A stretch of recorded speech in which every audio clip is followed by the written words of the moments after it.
Begitu juga misalnya kalau orang sudah berumah tangga, itu orang tuanya harus menjadi tempat dia cerita yang enak-enak saja. Yang nggak enak rasain berdua, selesaikan berdua, atasin berdua. Jangan dibalik. Asal senang diam, giliran susah saja. Maknya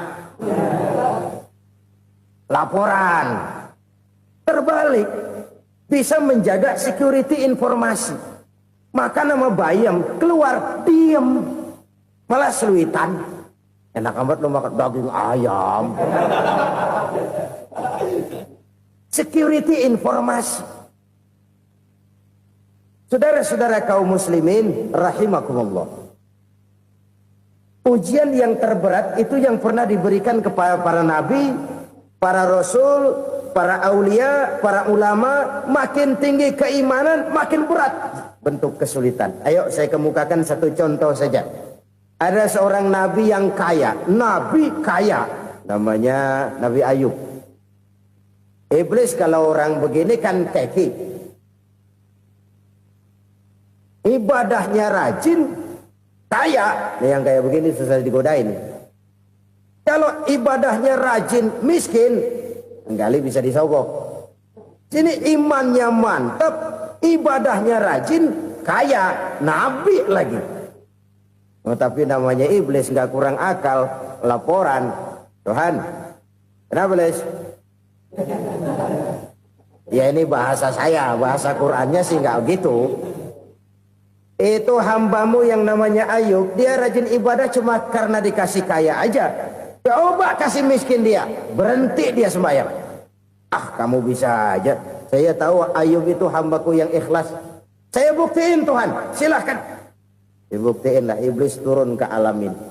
Yang mula-mula dia lakukan, dia rusak sawah ladang Nabi Ayub. Dia binasakan binatang ternak Nabi Ayub. Sehingga dalam waktu singkat, jatuhlah Nabi Ayub dari orang paling kaya jadi orang paling miskin. Beliau masih ibadah di mihrab dalam masjid. Datang iblis. Saudara Ayub, ya. Lagi ngapain? Ibadah. Nyembah Allah, nyembah Allah. Oh, percuma. Kenapa? Tuhan yang ente sembah nih, dia udah bikin miskin ente. Sawah ladang ente hancur lebur, binatang ternak binasa. Sekarang ente jadi orang paling miskin. Ngapain nyembah Tuhan kayak begitu? Tekor. Udah berhenti dah ibadah, berhenti ibadah. Ini iblis sama Tuhan laporannya lain, yang dikerjakan kepada Nabi Ayub juga lain. Benar begitu iblis kata Nabi Ayub? Iya, sawah ladang saya habis, buras. Binatang ternak saya binasa, binasa. Saya miskin, bangpak. Apa jawab Nabi Ayub? Bukan innalillahi, ini hebat. Alhamdulillahillazi a'tani wa akhza minni. Segala puji bagi Allah yang telah memberikan harta kepada saya dan sekarang mengambilnya lagi. Alhamdulillah. Allah yang ngasih, Allah yang ambil. Itu mah urusan Allah. Iblis cuman ibadah jalan terus, sujud lagi Nabi Ayub. Iblis seleher gondok banget. Dasar Nabi nggak mempan dia apa-apain. Miskin malah alhamdulillah. Allah yang ngasih, Allah yang ngambil. Jadi kalau kita tidak komit, kita tidak terikat kepada kaya, miskin, senang, susah, apa yang bisa bikin kita susah? Jadikan kekayaan, kemiskinan, jadikan senang susah sebagai anak buah yang bisa kita atur. Jangan kekayaan ngatur kita, jangan kemiskinan ngatur kita. Kita yang harus mengatur mereka. Senang susah, kaya, miskin, bahagia, sengsara, jadikan itu anak buah yang bisa kita atur. Kalau sekarang kita kaya, lain saat boleh jadi kita miskin, semiskin-miskinnya. Allah yang ngasih, Allah yang ngambil. Tenaga mana yang bisa menghalangi? Ibadah jalan terus. Iblis makin gondok. Dasar Nabi loh. Akhirnya apa? Nabi Ayub dikerjain, diberikan penyakit. Demikian fatal penyakitnya. Bayangin, udah miskin, sakit. Masya Allah. Miskin, sakit. Sakitnya nggak lama, kira-kira 16 tahun. Istrinya 3, 2 mental minta ceraiin. Ngerawatin laki bengek begini. Senang belum tentu, susah udah pasti nih. Cerai aja, cerai dah. Cerai. Tinggal satu Siti Rahmah yang setia menemani beliau. Sesetia-setianya hati perempuan. Satu saat Siti Rahmah bilang, "Bang, ya, abang kan Nabi, Bang. Lalu, namanya Nabi kan doanya jarang meleset, Bang. Maksud kamu minta kenapa sih sama Tuhan biar abang sembuh baik dah, Bang?" Siti Rahmah, "Iya.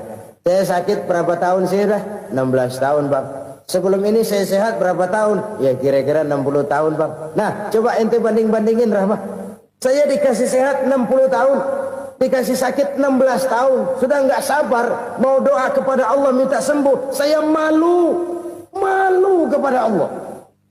Diuji dengan yang luar biasa seperti ini, tidak mengganggu stabilitas kehambaannya. Dia tetap menghamba kepada Allah Subhanahu wa ta'ala.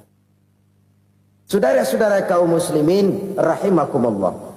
Kunci menghadapi kesulitan itu apa? Allah jelaskan dalam satu ayat, "Wa basyiris sabirin alladzina iza asabathum musibah qalu inna lillahi wa inna ilaihi raji'un." Gembirakan orang-orang yang sabar. Siapa mereka itu? Yang apabila mendapat musibah mereka kembali kepada keyakinan dasar. Segalanya dari Allah dan segalanya akan kembali kepada Allah. Ini konsepsi dasar dari sikap muslim dalam menghadapi berbagai kesulitan. Segalanya dari Allah, segalanya akan kembali kepada Allah. Kalau ini sudah kondisi dasarnya, maka kita akan lapang menghadapi kenyataan bagaimanapun pahitnya. Apakah itu namanya miskin, apakah itu namanya sakit, bahkan maut sekalipun. Maut sekalipun. Segalanya dari Allah, segalanya akan kembali kepada Allah. Ini sikap hidup, bukan sekedar ucapan. Kita kadang-kadang menjadikannya sebagai ucapan. Mulutnya sehingga berhenti, innalillahi wa inna ilaihi raji'un, tapi nangisnya terus gerung-gerungan. Bukan itu, ini kesadaran moral. Kalau segalanya dari Allah, segalanya kembali kepada Allah, kan sebenarnya cuma nunggu giliran. Hari ini saya nyembayangin dia, entah hari apa saya disembayangin orang. Hari ini saya antar dia ke kubur, entah hari apa orang nganterin saya ke kubur. Hari ini saya tahlilkan dia, entah nanti kapan orang tahlilkan saya. Segalanya dari Allah, segalanya akan kembali juga kepada Allah. Oleh sebab itu saudara-saudara, kesulitan bukan untuk ditakuti. Kesulitan justru untuk diatasi, dicarikan jalan keluarnya. Dan tidak ada orang yang tidak pernah mendapat kesulitan. Tidak ada.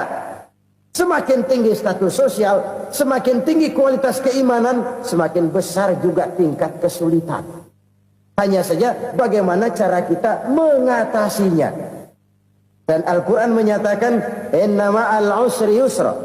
Di balik kesulitan itu pasti ada kemudahan. Roda itu berputar. Karena itu Rasulullah sallallahu alaihi wasallam mengingatkan kepada kita, ta'arraf ilallahi firraha ya'rifka fisyiddah. Ingatlah kepada Allah di waktu kamu senang, supaya Allah ingat kepada kamu di waktu kamu susah. Kalau waktu senang kita ingat kepada Allah, kita susah, Allah tidak akan meninggalkan kita. Tapi kalau waktu senang kita jauh dari Allah, sujud tidak sempat, dengan masjid jauh, ketika senang kita lupakan Allah. Nanti begitu kita susah, Allah lupakan kita. Dan itu menyakitkan. Oleh karena itu orang-orang tua kita dulu bilang, kalau lagi sehat ingat-ingat lu bakal sakit nanti. Kalau lagi kaya ingat-ingat satu saat kita bakal jatuh miskin. Bahkan kalau lagi muda ingat-ingat kita bakal tua. Dan yang terpenting kalau lagi hidup ingat-ingat kita bakal mati. Saudara-saudara kaum muslimin rahimakumullah. Jadi yang kedua yang merupakan perbendaharaan surga, menyembunyikan musibah. Saudara-saudara kaum muslimin rahimakumullah. Hal ketiga yang merupakan perbendaharaan surga adalah wasilatur rahmi. Orang yang suka bersilaturahmi. Sebagaimana yang kita maklum bahwa manusia adalah makhluk yang disebut zoon politika.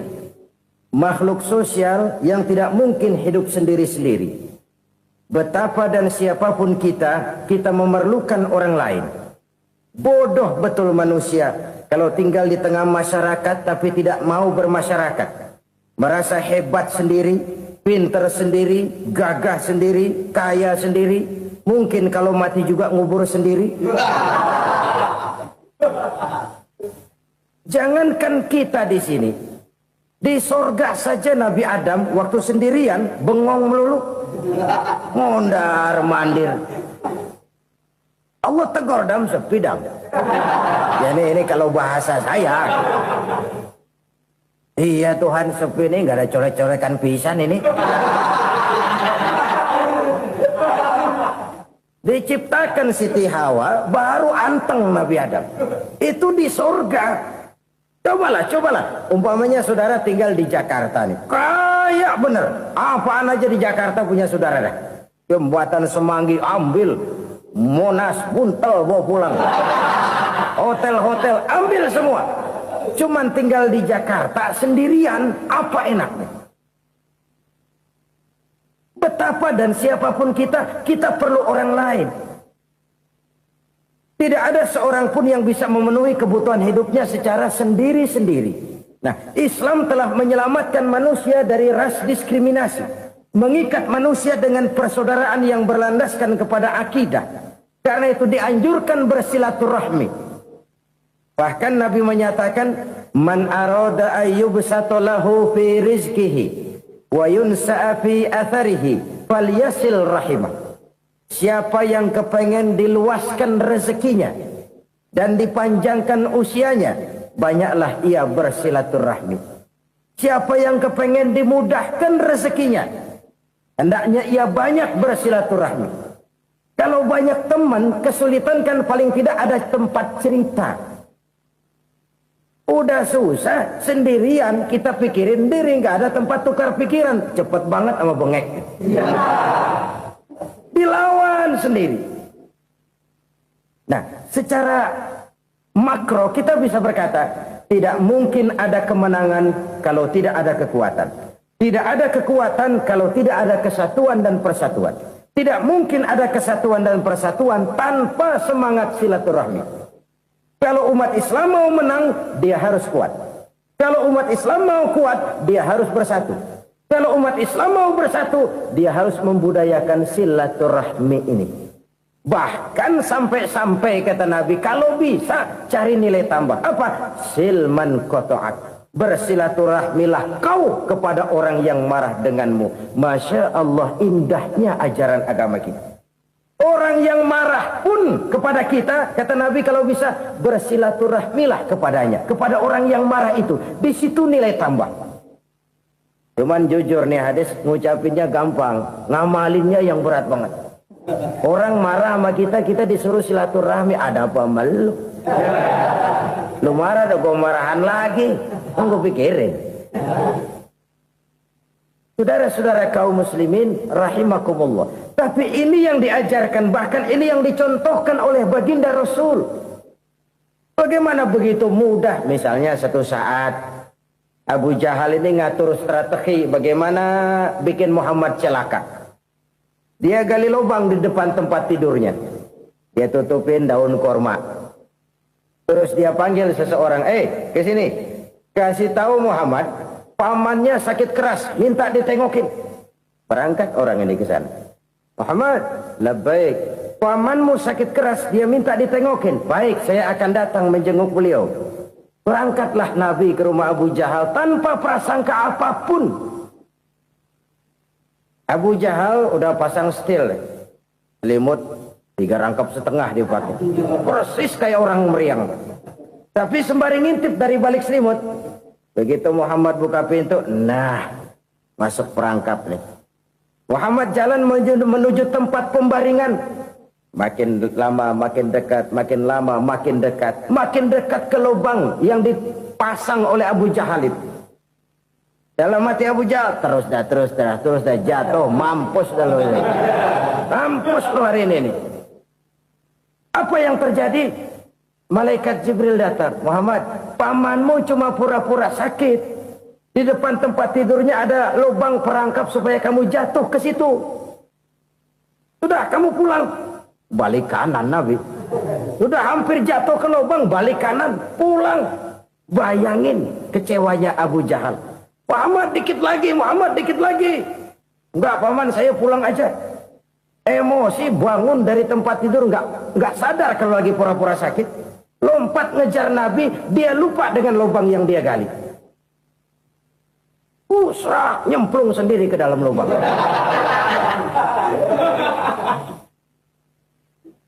Nabi terus berlalu. Ini terjadi keanehan. Jatuh ke lubang yang dia gali itu sebenarnya nggak terlalu dalam ya, antara 3-4 meteran lah. Tolong, saya jatuh ke lubang ini. Datanglah pelayan-pelayannya itu. Angkat saya dari sini. Oh, yang ngulurin tambang. Satu gulung, belum juga nyampe itu tambang. Kurang, beli lagi ke warung. Sambung, ulur lagi, nggak juga bisa sampai. Wah, ini kerjaan Muhammad ini. Tolong, siapa salah seorang kamu ke rumah Muhammad, kasih tahu encangnya kecebur. Minta ditolongin. Sampaikan kepada Rasul. Kenapa? Pamanmu jatuh ke lubang, Muhammad minta tolong diangkatin. Tambang udah nyambung-nyambung nggak nyampe juga. Ya, nanti saya datang, saya tolong. Cobain.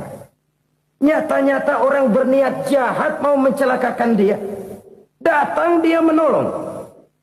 Ini yang disebut air tuba dibalas air susu ya ini. Bukan sebaliknya. Air tuba dibalas air susu. Paman, kecebur ya? Iya Muhammad, tolong ini. Pegang tangan saya. Nabi ulurkan tangannya. Nyampe. Dipegang oleh Abu Jahal. Diangkat ke atas. Sampai atas. Apa kata Abu Jahal? Sihirmu memang hebat Muhammad. Udah ditolongin dikata sihir. Yang enak kita kemplang kan itu orang begitu. Urusan apa? Tapi inilah akhlak. Kalau bisa kamu bersilaturahmilah dengan orang yang marah kepadamu sekalipun. Orang marah kita tetap baik. So, kalau kita berbuat baik sama orang yang memang baik, rasanya sih biasa-biasa aja. Orang baik kita baik lagi, ya draw aja, belum ada nilai tambah di situ. Baru ada nilai tambah kalau kita bisa berbuat baik kepada orang yang nyakitin kita. Itu namanya kita setingkat di atas dia. Dia sakitin kita, kita berbuat baik sama dia. Dia pelit sama kita, kita baik sama dia. Dia marahin kita, kita deketin dia. Di situ kita punya nilai tambah. Jadi siapa yang ingin diluaskan rezekinya kata Nabi dan dipanjangkan umurnya, hendaklah ia banyak-banyak bersilaturahmi. Sederhana sebenarnya silaturahmi, tapi silaturahmi membangkitkan semangat kesatuan dan persatuan. Kesatuan dan persatuan melahirkan kekuatan. Dalam matematika 1 ditambah 1 pasti 2. Tapi di tengah masyarakat 1 orang takut ditambah 1 orang takut, hasilnya jadi 2 orang setengah berani. Kenapa setengah berani? Karena udah berdua. Tadi pan takut sendirian. Kalau dia kumpul turu-turu takutlah jadi berani. Kita yang lemah, kita yang tidak berdaya, kita yang miskin, kalau mau kompak bersatu, apa yang nggak bisa kita kerjain? Apalagi tinggal di kota besar, pilihan cuma 2. Bertahan atau minggir. Bertahan atau minggir. Untuk bisa bertahan harus mampu bersaing. Untuk mampu bersaing harus punya keahlian. Keahlian harus ditunjang dengan pendidikan. Ditambah oleh kekompakan sebagai umat. Udah miskin mencar mulu, orang injak kita. Orang nggak pandang urusan apa malu. Oleh karena itu silaturahmi pada hakikatnya merupakan roh dari ukhuwah yang diajarkan oleh agama kita. Bagaimana Islam menyelamatkan masyarakat manusia dari ras diskriminasi, mengikat manusia, dan tidak ada persaudaraan yang lebih indah selain persaudaraan yang diikat dengan nilai-nilai akidah. Sepanjang orang di jalan Allah, itulah saudara kita. Keluar dia dari jalan Allah, selesailah persaudaraan sampai di situ. Karena itu, kalau ingin menyimpan sesuatu di surga, banyaklah bersilaturahmi. Datang ke rumah ini, datang ke rumah itu, dan lain sebagainya. Itu simpanan kita di akhirat nanti. Ini yang ketiga. Saudara-saudara, yang keempat, perbendaharaan surga itu apa? Wa qawlu la hawla wa la quwwata illa billah. Ucapan la hawla wa la quwwata illa billah. Ibadah kan ada yang berat, modalnya besar. Bangun masjid berat, modalnya besar. Bangun rumah sakit berat, modalnya besar. Ada ibadah yang berat, tapi modalnya ringan. Misalnya puasa. Puasa itu berat, mengendalikan nafsu. Kalau sekedar nggak makan nggak minum sih enteng. Mengendalikan nafsu itu jihad terbesar. Tapi kan modalnya ringan, cuma niat saja. Ini ibadah berat, modalnya ringan. Ada ibadah yang ringan, modalnya juga enteng. Seperti termasuk ucapan la haula wa la quwwata illa billah. Tanpa sadar, la haula wa la quwwata illa billah. Nyelengin tuh di surga. Nyelengin, kita nggak terasa. Nyelengin simpenan akhirat. La haula wa la quwwata illa billah. Nyimpan lagi. Kaget. La haula wa la quwwata illa billah. Nyimpan lagi. Banyak simpenan. Walaupun sebenarnya yang dimaksud di sini adalah kesadaran batin. Bahwa tidak ada daya dan kekuatan kecuali Allah. Itu intinya. Kita memulai pekerjaan disunahkan baca bismillah, kan begitu. Apa itu? Kesadaran moral. Bahwa ini saya bisa kerjakan. Saya kerjakan ini dengan menyebut nama Allah. Kenapa? Kalau Allah tidak memberikan daya dan kekuatan, mana mampu saya kerjakan ini. Maka saya kerjakan ini dengan menyebut nama Allah. Bismillah. Kesadaran moral. Manusia hanya wajib berusaha, tapi nggak pernah wajib berhasil. Banyak hal-hal yang kalau kita renungkan secara rasio nggak mungkin, tapi jadi kenyataan. La haula wa la quwwata illa billah. Tidak ada daya dan kekuatan kecuali bagi Allah semata-mata. Kesadaran moral akan kelemahan dan keterbatasan makhluk bernama manusia. Kadang kita kagum dengan otak, tapi kita sering lupa sama yang bikin otak. Padahal bagaimanapun hebatnya otak, yang bikin otak pasti lebih hebat dari otak. Nggak percaya, silahkan otak-otakan. Inilah kecenderungan. Kita kagum dengan pesawat-pesawat mutakhir, bukan main besi gede banget terbang itu. Alangkah hebatnya. Lalu apa yang bikin otak tidak lebih hebat dari itu semua? Kita puji laut. Apa yang bikin laut tidak lebih hebat dari laut itu? La haula wa la quwwata illa billah. Tidak ada daya dan kekuatan kecuali Allah. Apa yang bisa kita lakukan? Kalau tidak karena daya dan kemampuan yang diberikan oleh Allah kepada kita. Lahirlah sikap tawadu, rendah hati. Tidak melonjak menjadi angkuh dan sombong. Sadar akan kelemahan dan keterbatasan diri.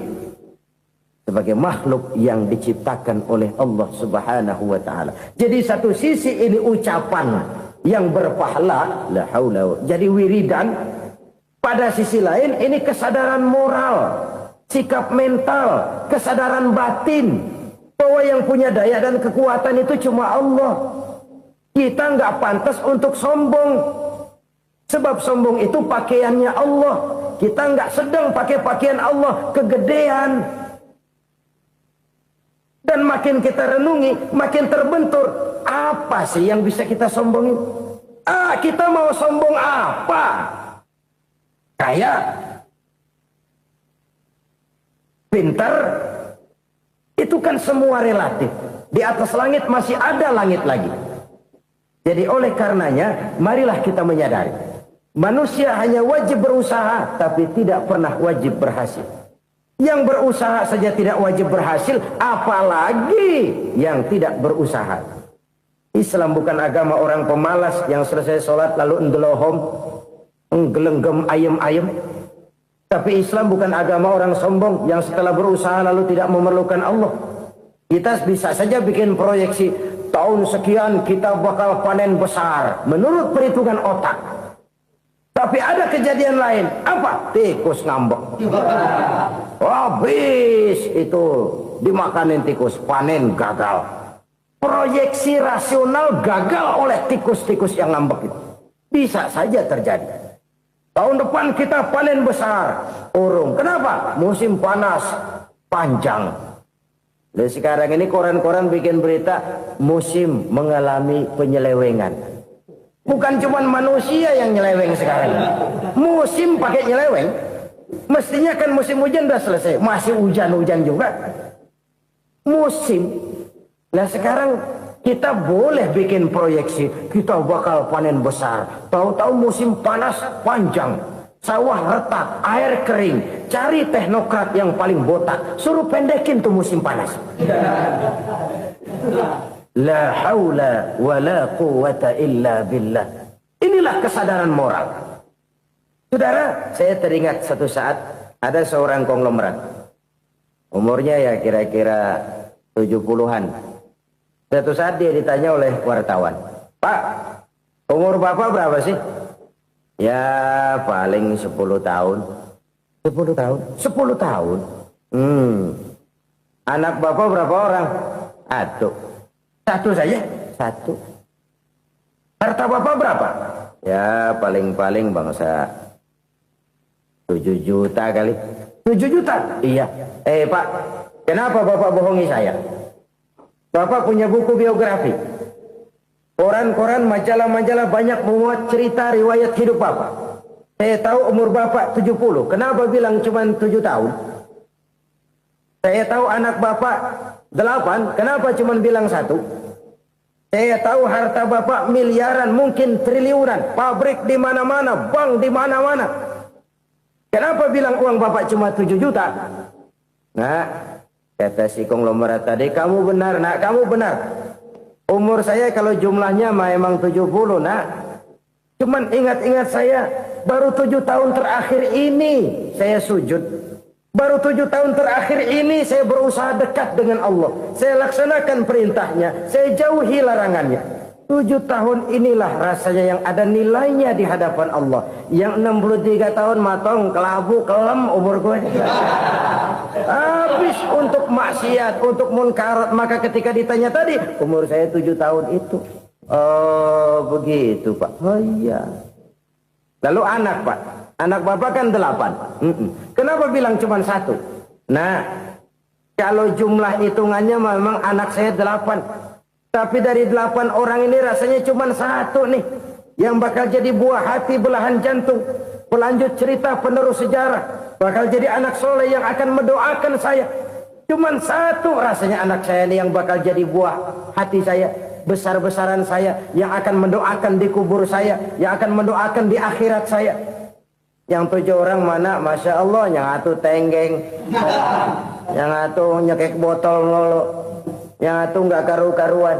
Makanya saya bilang 1 anak saya yang akan bisa mendoakan saya. Oh begitu Pak. Iya. Nah harta Pak. Harta Bapak kan triliunan. Pabrik Bapak di mana-mana. Uang Bapak hampir di tiap bank-bank besar. Kenapa bilang cuma 7 juta? Betul kau Nak. Harta saya kalau jumlahnya memang miliaran, triliunan mungkin. Tapi yang saya ingat baru 7 juta tuh yang saya belanjakan di jalan Allah. Saya nyumbang masjid. Saya santuni yatim piatu. Saya bantu pembangunan pesantren. Saya bantu pembangunan rumah sakit Islam. Itu yang akan saya bawa pulang ke akhirat. Yang 7 juta itu. Yang triliunan itu nanti akan diperebutkan oleh anak-anak saya sebagai waris saya.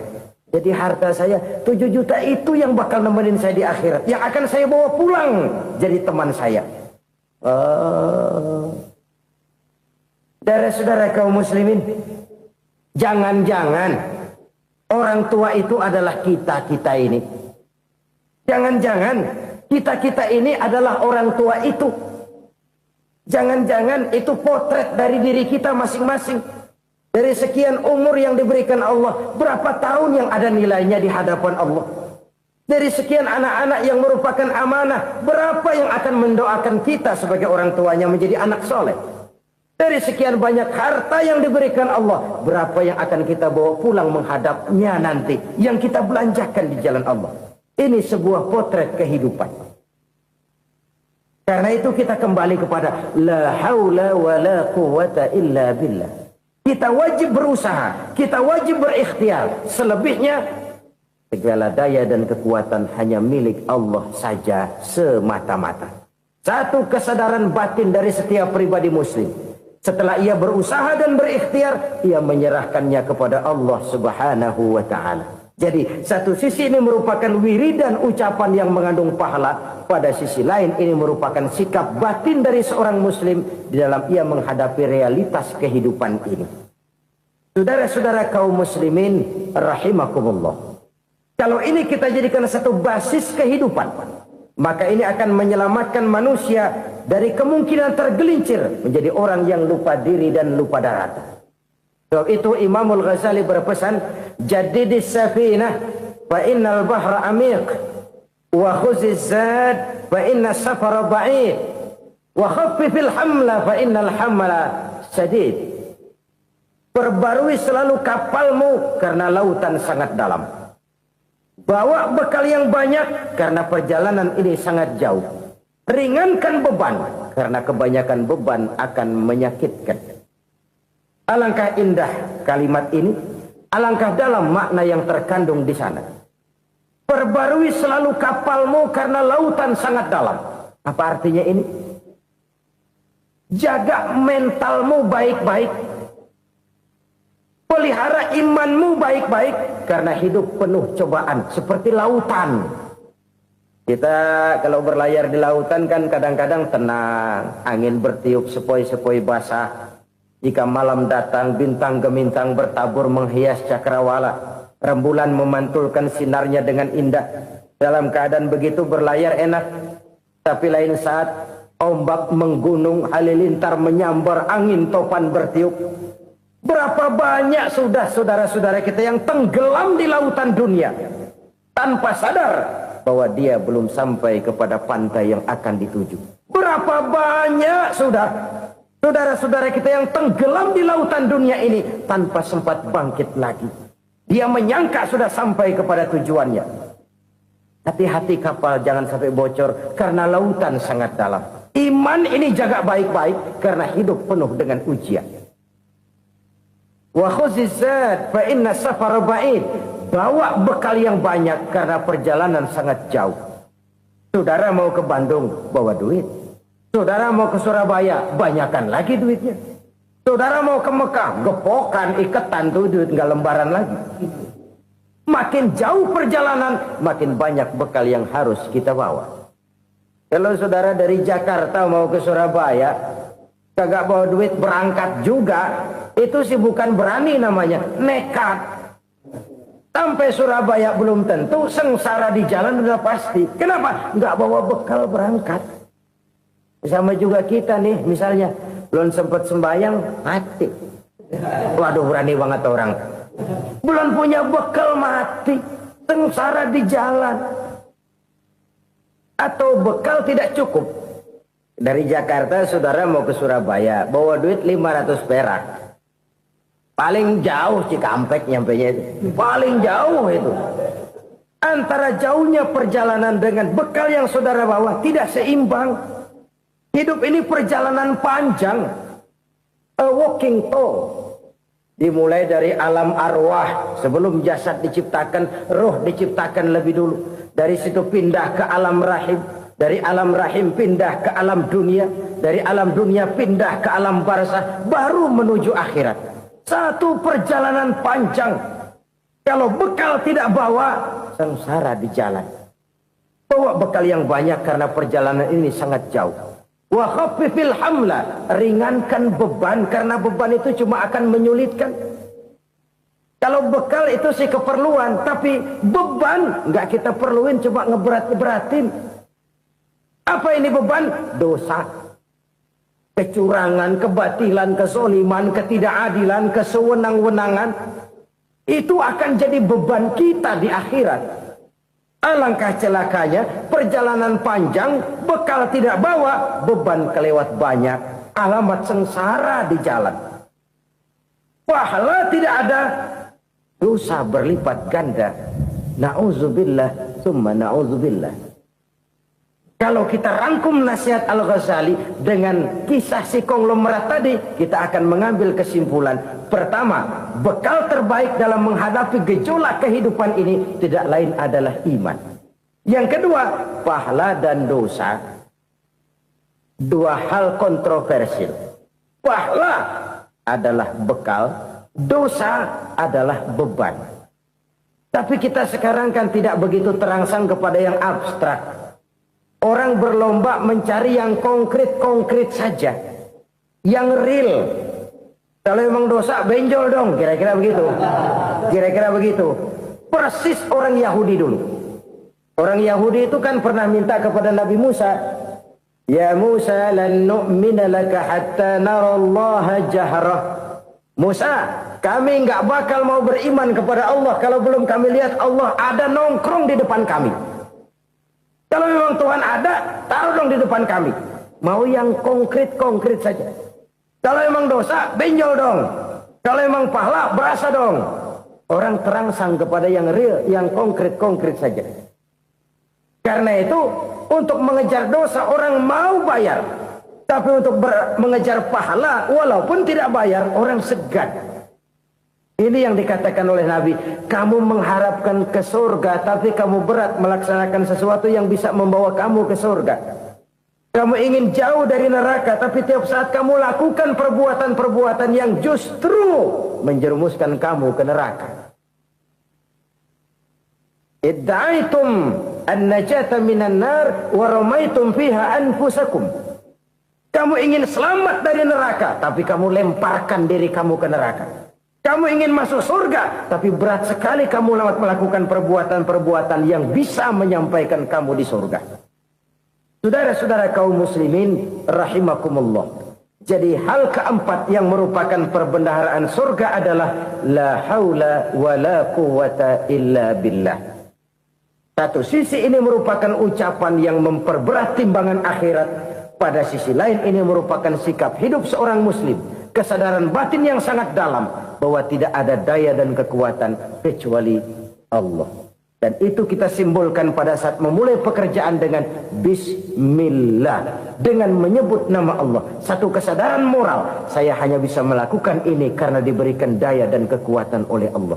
Lahirlah sikap tawadu, rendah hati, tidak melonjak menjadi angkuh dan sombong. Saudara-saudara, sampai sini dulu jumpa kita kali ini. Semoga 4 perbendaharaan surga ini dapat kita lakukan, yang kelak akan merupakan bekal kita di kemudian hari nanti. Amin ya rabbal alamin. Bapak-bapak, ibu-ibu, saudara-saudara kaum muslimin, rahimakumullah.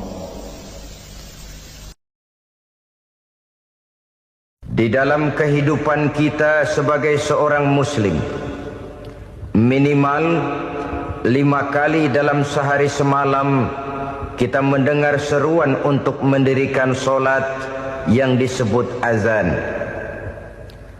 Ada kalimat menarik di dalam kalimat azan itu, yakni seruan hayya 'alal falah, marilah menuju kepada keberuntungan. Marilah meraih kemenangan. Seruan ini adalah kecenderungan dari setiap manusia, apapun warna kulitnya. Artinya, setiap orang dalam hidup selalu ingin meraih dan mencari kemenangan. Kemenangan akan melahirkan kepuasan batin, dan kepuasan batin memberikan kebahagiaan. Sedangkan kekalahan melahirkan penderitaan batin, dan penderitaan batin menjerumuskan seseorang di dalam berbagai bentuk kerugian. Jikalau inilah seruan azan, maka masalahnya ialah apa yang menyebabkan kita meraih kemenangan. Al-Quranul Karim memberikan tuntunan dan ajaran kepada kita bahwa orang-orang yang memperoleh kemenangan itu tidak lain adalah orang-orang yang bertakwa. Hanyalah mereka yang bertakwa kepada Allah Subhanahu wa ta'ala pada akhirnya akan tampil sebagai pemenang. Lalu siapa orang yang bertakwa itu? Dijelaskan dalam awal-awal Al-Baqarah, orang yang bertakwa yang akan meraih kemenangan.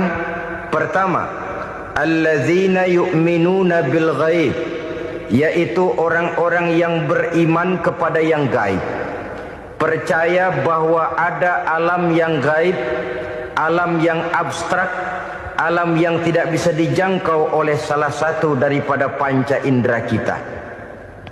Mereka percaya dan beriman kepada adanya malaikat, beriman kepada adanya iblis dan jin, beriman kepada adanya alam kubur, beriman kepada adanya alam mahsyar, beriman kepada adanya alam akhirat, beriman kepada adanya surga dan neraka. Beriman bukan cuma sekedar beriman dalam ucapan bibir saja, tetapi beriman yang nilai iman itu mampu mewarnai gerak dan gaya hidupnya. Iman yang meresap sampai ke tulang sumsum, kemudian memberikan dampak positif di dalam kehidupan manusia. Alam, kita tahu, adalah sesuatu yang selain Allah, dan Allah bukanlah alam. Apapun namanya selain daripada Allah, itu adalah alam. Alam pada hakikatnya terbagi menjadi dua. Ada alam syahadah, alam nyata, alam konkret, alam yang bisa dijangkau oleh salah satu indera kita.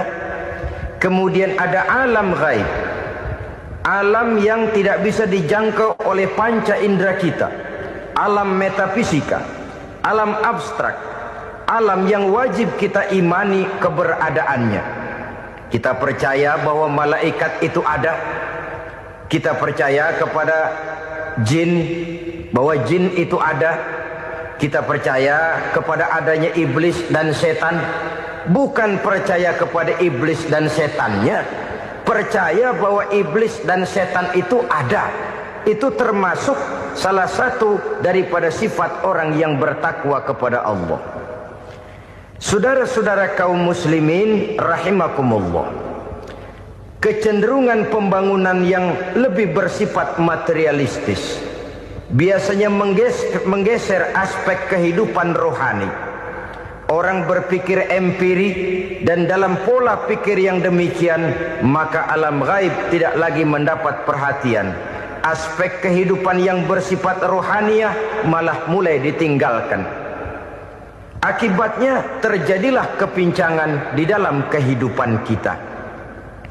Pernah ada satu pengalaman pribadi. Dalam perjalanan kembali ke tanah air, dalam pesawat di sebelah kanan saya duduklah seorang Jerman namanya Heiner Simonsen. Iseng saya ajak kenalan, saya ajak ngobrol, saya tanya dia. Saya bilang, Mas Heiner ini, kalau pesawat yang kita tumpangi ini jatuh ke bawah, kira-kira apa yang bakal terjadi, Mas? Dia bilang, kita semua akan mati. Begitu? Iya. Oke. Apa itu mati? Tanya saya. Dia bilang, untuk tahu apa itu mati, kita harus tahu lebih dahulu apa itu hidup. Saya pikir nih bule bisa ngomong juga. Baiklah, kata saya. Apa hidup menurut Anda itu? Oh, hidup itu dia bilang, kalau seluruh anggota badan kita bekerja secara normal, paru-paru memompa darah secara normal, jantung berdetak secara normal, sel-sel tubuh bekerja secara fit, dan organisme tubuh hanya mau bekerja secara normal, dia bilang, kalau kita memberi makan yang cukup, menu yang teratur, dan gizi yang lengkap. Saya bilang, kesimpulannya apa, Ner? Dia jawab, hidup adalah dari tangan ke mulut. Life is from the hand to the mouth, kata dia. Hidup adalah dari tangan ke mulut. Jadi masalah hidup tidak lebih daripada masalah isi perut. Orang pergi pagi, pulang sore, peras keringat, banting tulang, perut yang dibelain. Saya bilang, you are wrong. Sampean salah, Ner. Kamu orang Islam bukan? Bukan. Pantas. Kenapa saya salah? Dia bilang, ya jelas salah. Salahnya di mana? Kamu ini manusia. Kalau hidup cuma dari tangan ke mulut, saya bilang, kambing di kampung saya juga begitu pikirannya, Ner. Itu kambing di kampung saya, asal perutnya kenyang, sudah hidup dia. Perkara besok bagaimana, lusa prospeknya macam mana, bulan depan ada apa, kambing nggak pernah mikir. Di kampung saya kambing juga pikirannya begitu. Kamu Kristen ya? Tadinya. Loh kok tadinya, lalu apa sekarang kamu ini? Dia bilang sekarang saya netral. Saya tidak beragama, tapi saya percaya kepada Tuhan sebagai pencipta alam. Saya ingat benar dia bilang, I haven't any religious, but I believe to God as the creator of the world. Kenapa bisa netral begitu, Ner? Habis saya bingung katanya. Islam bilang Islam baik, Kristen bilang Kristen baik, Hindu Buddha bilang Hindu Buddha baik, semua agama baik. Saya netral sekalian, nggak beragama. Yang penting saya percaya kepada Tuhan. Saya bilang, Ner, kamu ini kayak orang mau beli celana, lalu bingung. Yang satu bilang Levi's bagus, yang satu bilang Blue Jean hebat, yang satu bilang Wool England hebat. Celana ini hebat, celana itu bagus, celana ini hebat. Semua celana bagus, kamu bingung. Akhirnya netral, tidak pakai celana. Itu juga salah. Saya pikir-pikir, kemudian saya melihat bahwa dua pola berpikir Henner ini nampaknya sudah mulai menggejala di lingkungan masyarakat bangsa kita. Disadari atau tidak, secara jujur kita harus berkata, dua pola pemikiran Henner ini mulai berkembang di tengah masyarakat bangsa kita. Pertama, pola pikir materialisme. Hidup adalah dari tangan ke mulut. Masalah hidup tidak lebih masalah isi perut. Itu yang perlu dibela, dan disitulah arti kehidupan. Pergi pagi, pulang sore, peras keringat, banting tulang untuk mempertahankan perut.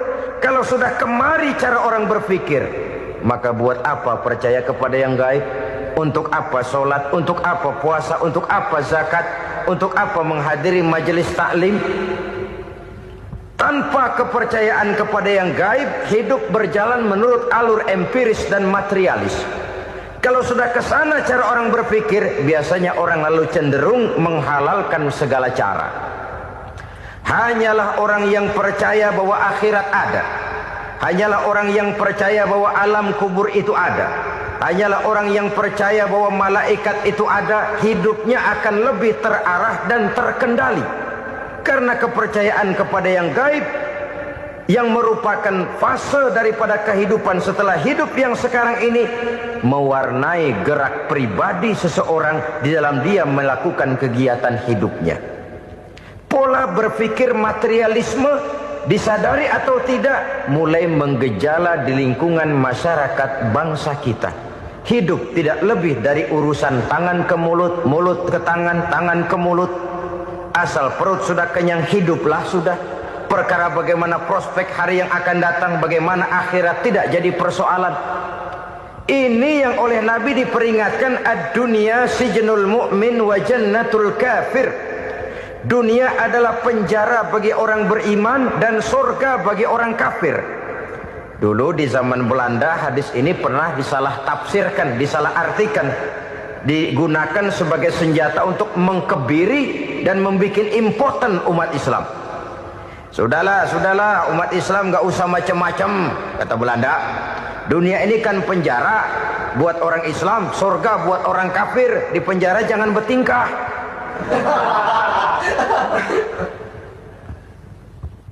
Pengertiannya tidak begitu. Dunia adalah penjara bagi orang mukmin. Artinya dalam kehidupan dunia seorang mukmin tidak bebas memperturutkan hawa nafsunya. Dipenjara hawa nafsunya. Sebaliknya surga bagi orang-orang kafir. Buat orang kafir surgalah dunia ini. Mereka bebas memperturutkan hawa nafsunya. Dilarang tidak terlarang, dicegah pun tidak tercegah. Mereka hidup menurut alur bisikan nafsu mereka sendiri. Kemudian bila ajal datang, maut merenggut nyawa, selesailah surganya sampai di situ. Maka bagi orang-orang yang tidak percaya kepada adanya akhirat, kepada adanya alam gaib, surganya sebatas umurnya. Sekali lagi, surganya sebatas umurnya.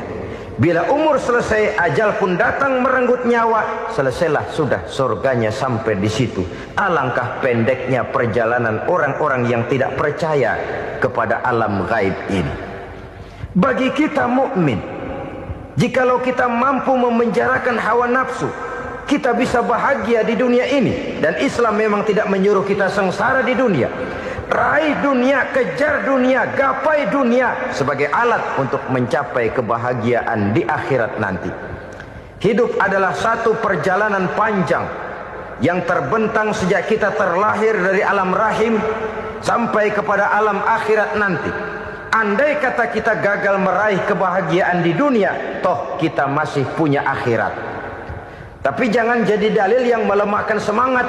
Biarin dah kita di dunia kebelangsak, yang penting akhirat. Akhirnya dunia benar-benar kebelangsak. Bagaimana dunia ini bisa kita raih, dan bagaimana meraih dunia untuk menunjang kepentingan akhirat nanti. Yang kedua, dari pikiran Henner yang saya lihat menggejala di lingkungan masyarakat bangsa kita, timbulnya manusia-manusia netral. Seolah-olah Tuhan yes, agama no. Sama Tuhan percaya, agama ogah. Tuhan ngangguk, giliran agama godeng. Padahal hampir dalam setiap ayat dalam Quran, kata-kata amanu biasanya bergandeng dengan wa amilus sholihat. Iman dan amal soleh. Ini sebagai isyarat Tuhan dan agama jangan pernah dipisah-pisah. Apabila kita bertuhan, maka kita harus beragama. Apabila kita beragama, maka agama itu harus bersumberkan dari Tuhan yang kita imani itu. Tidak mungkin kita pisah, Tuhan yes, agama no. Sama Tuhan percaya tapi agama bikin sendiri. Sembayangnya cukup bengong 2 jam madep ngulon.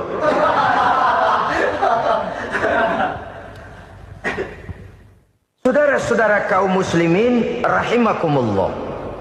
Jadi dengan demikian, agama yang kita akui merupakan unsur mutlak di dalam pembangunan sekarang ini, merupakan bagian dari kehidupan yang menuntun kita bahwa di balik alam nyata ini, di balik alam syahadah ini ada alam gaib.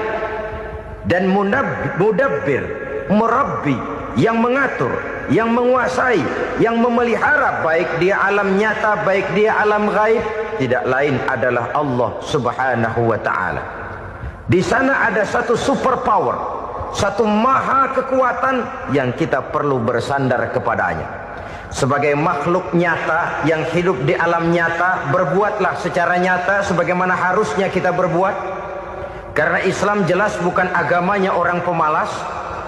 Islam jelas bukan agamanya orang yang mengajarkan setelah selesai sholat boleh duduk, nggelenggem ayam-ayam, ndelohom, menghitung bintang di langit sambil menunggu keajaiban. Tidak. Islam adalah agama yang mengajarkan apabila sholat sudah selesai kamu kerjakan, bertebaranlah di permukaan bumi, cari karunia Tuhanmu. Jangan hidup berpangku tangan menunggu keajaiban. Karena hidup bukan undian. Jangan berharap untung besar tanpa mau peras keringat. Tapi di sebalik itu toh kita juga harus yakin bahwa di sisi usaha nyata yang kita lakukan ada satu super power, satu maha kekuatan gaib yang menentukan berhasil dan tidaknya usaha kita.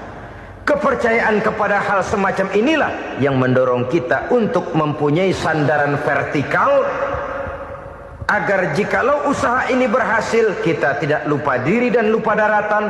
Jikalau usaha ini gagal, kita tidak putus asa dan buruk sangka, tidak cupik pandangan dan sempit hati, tapi mampu melihat persoalan dengan kacamata putih sambil husnuzon kepada Allah Subhanahu wa ta'ala. Kita percaya malaikat itu ada. Ada yang namanya raqib dan atid, mengawasi gerak hidup kita sampai kepada gerak hati kita. Ini memberikan sugesti agar kita berhati-hati. Tidak sejengkal tanah pun kita bisa berlindung dari pengawasan raqib dan atid. Ada munkar nakir yang akan menyoal kita di alam kubur. Ada malaikat Malik, penjaga neraka. Ada malaikat Ridwan yang menjaga surga. Kita percaya kepada adanya jin, kita percaya kepada adanya setan, iblis.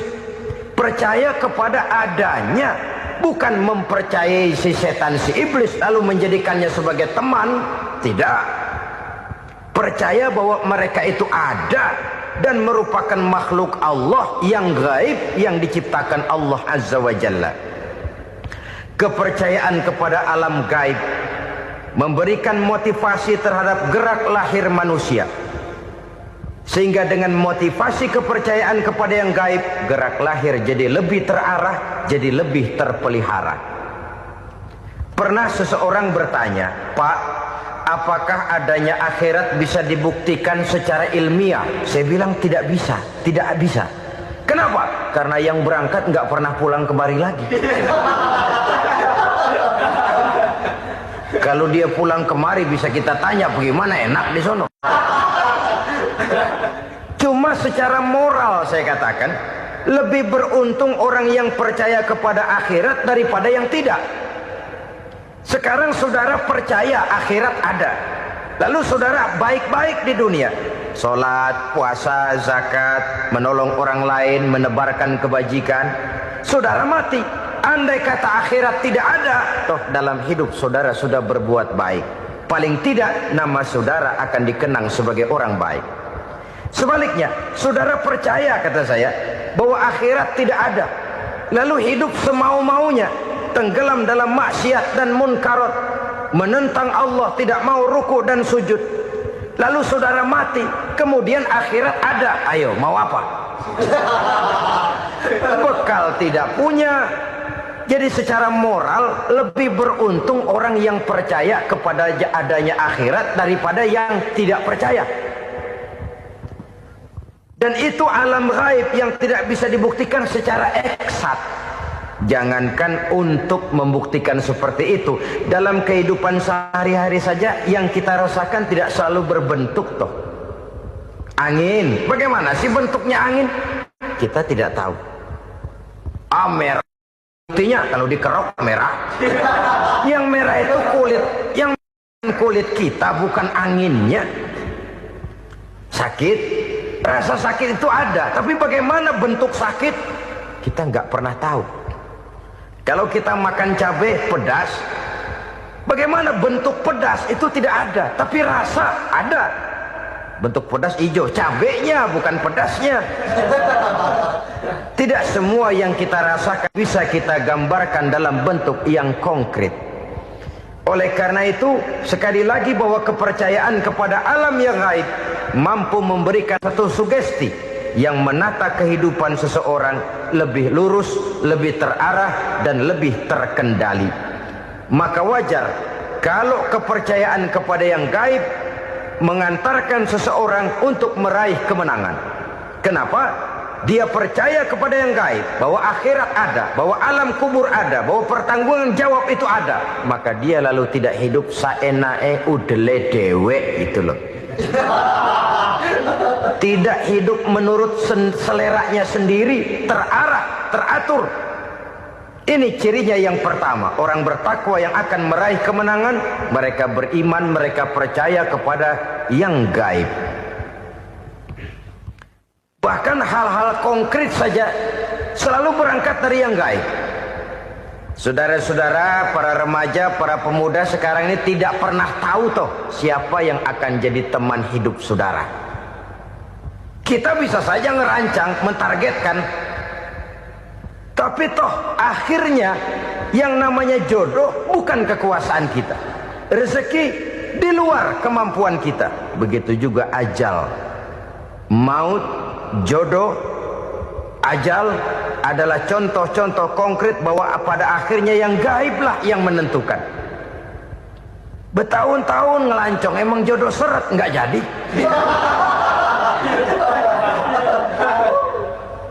Begitu kenal baru setengah malam nginep ditangkap hansip kan.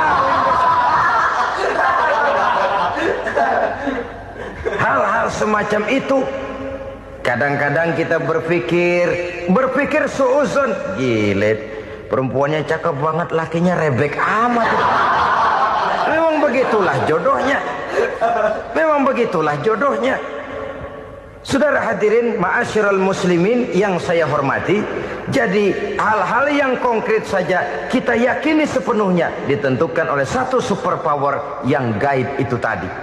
Dari sanalah segala ketentuan itu berangkat dan kesanalah segalanya akan kembali. Maka kepercayaan kepada yang gaib meluruskan gerak hidup seseorang dan itu akan mengantarkan dia kepada meraih kemenangan. Satu. Yang kedua, wa yuqimuna shalah. Orang bertakwa yang akan meraih kemenangan itu adalah orang-orang yang mendirikan sholat. Kenapa sholat mengantarkan orang untuk meraih kemenangan? Yang jelas, inna sholata tanha anil fahsya'i wal munkar. Sholat mampu mencegah manusia dari perbuatan keji dan munkar. Banyak filsafat hidup yang terkandung di dalam sholat ini. Sejak kita wudhu sampai kita menghadap ke arah kiblat, sampai kita melakukan gerak-gerak sholat, bacaan-bacaan yang ada di dalam sholat, lalu sampai kepada mengucapkan salam. Banyak filsafat hidup yang terkandung di dalam sholat. Umpamanya saja, setelah takbiratul ihram mulai kita dengan sholat dalam posisi berdiri, diajarkan dalam kitab-kitab fikih agar kita melihat ke arah tempat sujud. Ini kan filsafat kehidupan.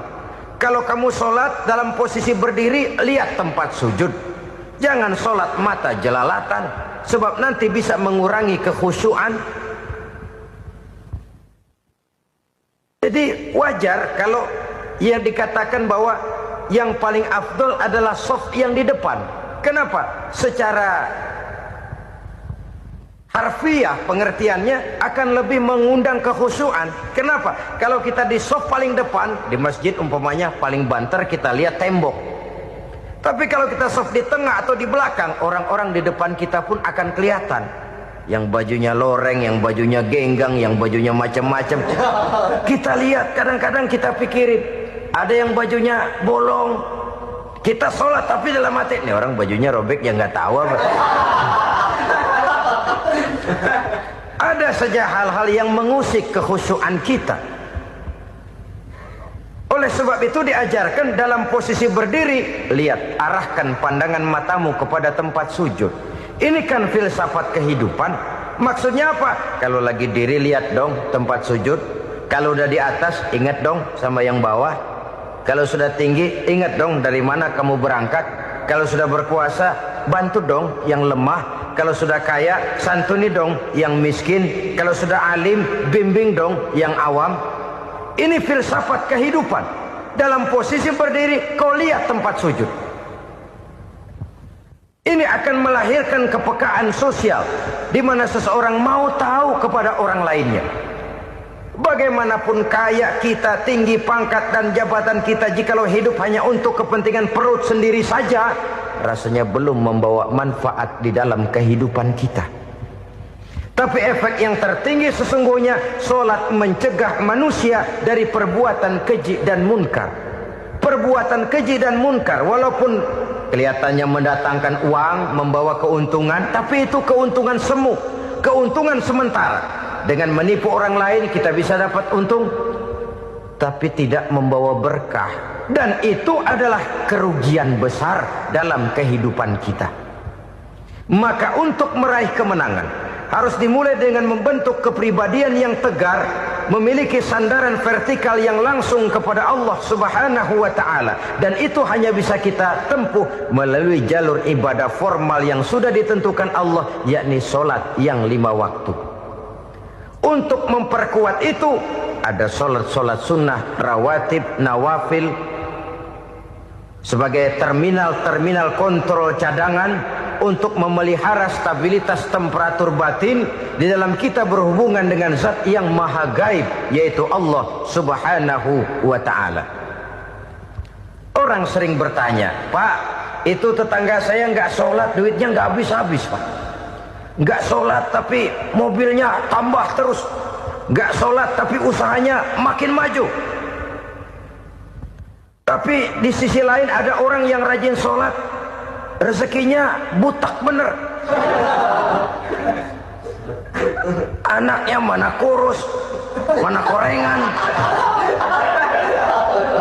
Saudara hadirin ma'asyiral muslimin rahimakumullah. Harus saya katakan bahwa solat memang bukan untuk cari duit.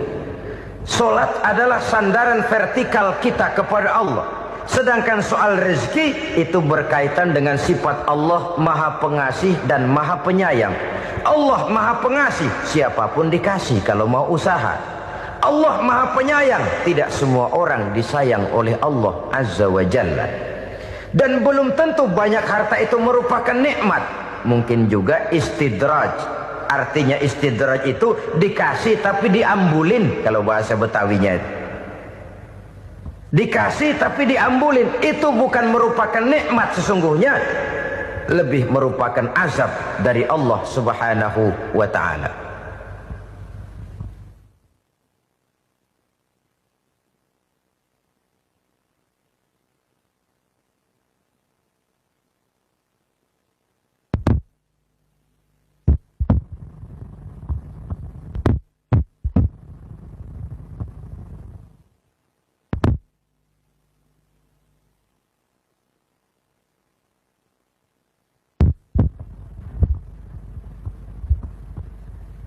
Agama mempunyai sistem solat, dan kita umat Islam telah dituntun oleh Allah Subhanahu wa ta'ala yang wajibnya 5 kali dalam sehari semalam mendirikan solat, dan itu tentu berada dalam jangkauan kemampuan manusia. Pada awalnya barangkali kita memang merasa solat itu satu kewajiban, tapi semakin kita hayati makna, manfaat dan filsafat yang terkandung di dalam ajaran solat, semakin sampai kita kepada keyakinan bahwa solat adalah keperluan kita.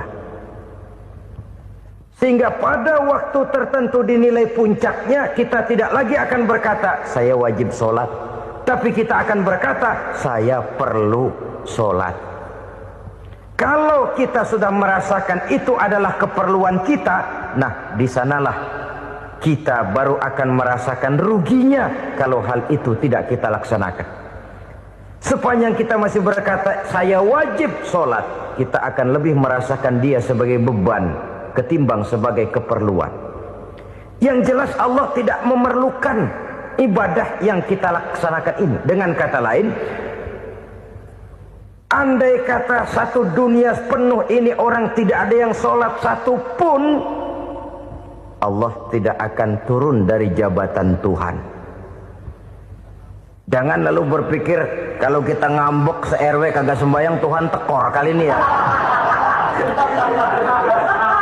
Tentu tidak. Itu perlunya kita, bukan perlunya Allah. Dan pada induknya kita akan berkata saya perlu agama. Kalau secara induk kita sudah memerlukan agama, maka konsep-konsep yang ada di dalam ajaran agama itu pun adalah juga merupakan keperluan kita. Baik dia bernama sholat, baik dia bernama puasa, baik dia bernama zakat, baik dia bernama haji, seluruhnya adalah keperluan kita. Dan sesuatu yang kita perlukan apabila tidak kita laksanakan akan melahirkan kerugian di dalam kehidupan. Jangan heran kalau kita membaca riwayat perjalanan hidup para salafus soleh, orang-orang soleh. Ada yang tahajud sampai 100 rakaat, ada yang sholat malam kakinya sampai bengkak. Kita sekalinya bengkak biri-biri. Ada yang sholat membaca surah dalam Al-Quran sampai khotam Quran. Kok mau? Mereka sudah merasakan itu keperluan. Itu saja soalnya. Satu saat pun jikalau kita merasa bahwa itu keperluan saya, kita pun akan melaksanakan seperti itu. Keperluan saya dalam kehidupan. Inilah yang kedua. Yang ketiga, orang bertakwa yang akan meraih kemenangan itu, wa mimma razaqnahum yunfikun. Mereka membelanjakan sebagian daripada rezeki yang diberikan Allah kepada mereka. Mereka infakkan di jalan Allah. Ada satu dialog menarik. Satu hari seorang anak muda bertemu dengan seorang kakek-kakek yang sudah dikenalnya baik. Bertanyalah anak muda ini, "Kek, umur kakek berapa tahun?" 15 tahun, kata si kakek. Anak kakek berapa orang? 1. Harta kakek berapa banyak? 15 juta. Si anak muda ini bengong. Lalu protes. Kok kakek bohongin saya? Kenapa? Saya tahu umur kakek 70 tahun. Kenapa ngaku 15? Saya tahu anak kakek 5. Kenapa bilang 1? Saya tahu kakek miliuner. Miliaran uang kakek. Kenapa ngaku cuma 15 juta? Begini, kata si kakek tadi. Benar, umur saya 70 tahun. Tapi dari umur yang 70 tahun itu baru 15 tahun terakhir ini saya merasakan ibadah kepada Allah. Meninggalkan maksiat, jauh dari segala macam munkarat. Maka yang 15 tahun inilah yang benar-benar saya rasakan sebagai umur saya. Benar anak saya 5, tapi yang 4 susah diatur. Cuman 1 rasanya nih yang bakal jadi si buah hati, belahan jantung, pelanjut cerita penerus sejarah. Cuma 1 ini yang saya harapkan, yang akan jadi anak soleh, yang akan membuat saya menerima pensiunan pahala. Kalau yang 4 apek dah, nggak ada harapan. Yang 1 nyekek botol melulu. Oh begitu, iya.